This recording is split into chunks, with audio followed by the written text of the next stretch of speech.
The New Way, Episode 3, The Regional Republics. I've posted the first 2 episodes of The New Way in the description box below, so if you've not watched those yet, I encourage you to take a look. It'll give you a good frame of reference for what we're talking about right now. This is the North American Republic. It is a republic of republics. It consists of 6 regions that represent 6 unique political cultures of America. So we're going to take a look at each one of these regional republics and looking at the map starting from left to right. In the light blue, our first republic, which is the Pacific Republic, also known as Pacifica. The Pacific Republic consists of the states of California, Hawaii, and the coastal sections of Oregon and Washington. Now, these 4 states, California, Hawaii, Oregon, and Washington, are the most liberal and progressive section of America. And all 4 of these states are in virtual lockstep when it comes to their politics.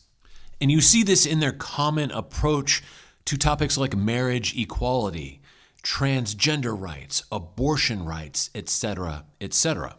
And the commonalities between the West Coast states don't just stop at politics, they also include economics as well.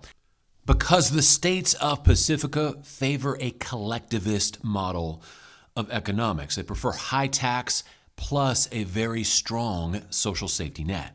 And again, the commonality amongst these 4 states on economics is extremely strong. So if you live in North America and you subscribe to a more liberal and or progressive worldview, and you enjoy a collectivist approach to the economy, Pacifica would be an excellent choice for you. Next up, just below the Pacific Republic, in gold, we have Alaska. Now, Alaska is the largest state in the United States by landmass. And they're also almost completely dependent upon the federal government for survival. And it's for those 2 reasons that Alaska has a special status in the North American Republic. Primarily because it is situated right next to Eurasia. And if you know anything about economics, Eurasia is the place to be in the 21st century. So Alaska will receive an increased amount of national aid from the North American government itself because it will be the first gateway to Eurasia. That means increasing trade. That means increasing tourism with the people of Eurasia. And that also means some sort of bridge between the Eurasian continent and Alaska. Now, politically, Alaska is a mix of conservative and libertarian values. Alaska has voted Republican in every presidential election since 1968. But there's also a strong libertarian streak that runs throughout the state's political culture.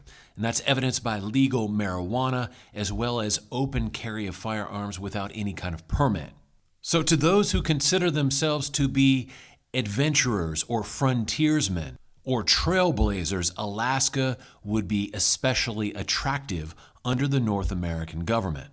As we continue to move right across the map, we move into a purple area. This is the Western Republic. Now, the Western Republic is the most diverse regional republic in North America. And this is due to the immense array of choices one has when one ventures to the Western states. For example, you have conservative states like Utah, liberal states like Colorado, and libertarian states like Wyoming, all in one region. What binds the Western Republic together, though, isn't politics, but resources, natural resources. And it's this effective management of natural resources, most especially water, that is the most important factor for each of these states. And that is the challenge of the Western Republic, as well as the beauty of the West. Because each state has its own political flavor, the Western Republic will have to have a laissez-faire or hands-off approach when it comes to politics with its individual states. While at the same time, each of these states will have to work together with one another to effectively share and manage their natural resources like water. Now, sitting at almost 1 million square miles, The Western Republic is the largest regional republic by area in North America, and there is a lot of variety out there to choose from. Indeed, there's every kind of political and economic viewpoint under the sun out west. So if one is looking for that kind of variety as well as a lot of wide open spaces, the Western Republic would be a great choice.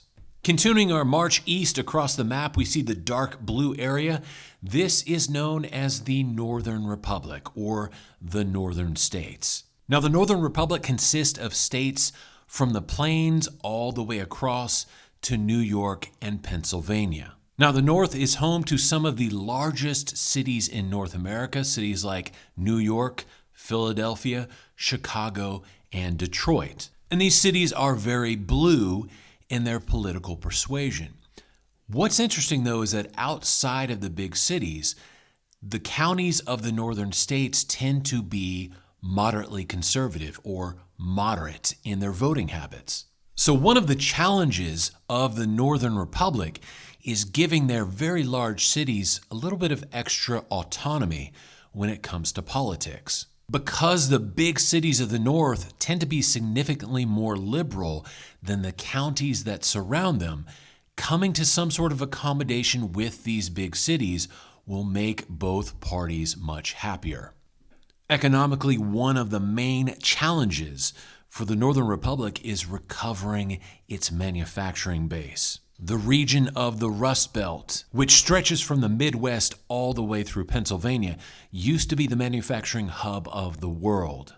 Now, since then, the world has caught up, but the states of the Rust Belt can become manufacturing centers once again, and that will certainly be a top priority of the Northern Republic. Moving to the northeast corner of the map, we see a pink region known as the New England Republic. Now, New England is the Athens of North America. It is the most educated section of the United States. Nearly half the people in the region have a bachelor's degree or higher, and all of the states in New England are in the top 20 most educated states in America. Politically, the region is heavily Democratic. In fact, with the exception of New Hampshire voting for Bush in 2000, all 6 states have voted exclusively Democratic when it comes to presidential elections since 1992. Now, New Hampshire and Maine temper this Democratic lean slightly with a little bit of injection of libertarian ideals and very moderate Republicanism as well. But politically, the people of New England have known each other for centuries and is a very comfortable, very practical, and very reliable partnership of states. Last but certainly not least, in the southern portion of the map in the dark red, we have the Southern Republic.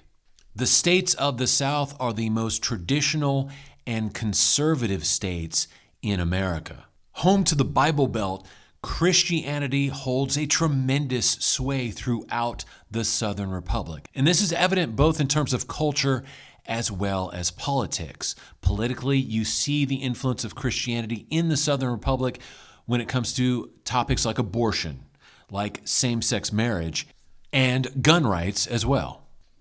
The majority of the states in the South are very similar when it comes to their approach to government, and more specifically, the approach to solving day-to-day problems. Generally speaking, these states of the South prefer smaller government and as little interference and interaction in the daily lives of their residents as possible. Because of this political culture, the Southern Republic will have the loosest confederation of states in North America. However, that's the way most of the states of the South like it. And because of this, it will be a very comfortable and reliable partnership, especially in times of crisis. So there you have the regional republics in a nutshell. One of the things I love about this system is that it completely destroys political polarization. There will not be any more drive to try and make the country all red or all blue ever again with this system in place, because it accepts and embraces the 6 major political cultures in our country. Now, in the next episode, I'll tell you how this system works and why it is so superior to what we have right now. In the meantime, thank you for watching. This is Kevin with The New Way saying God bless you, and I'll talk to you later. Bye.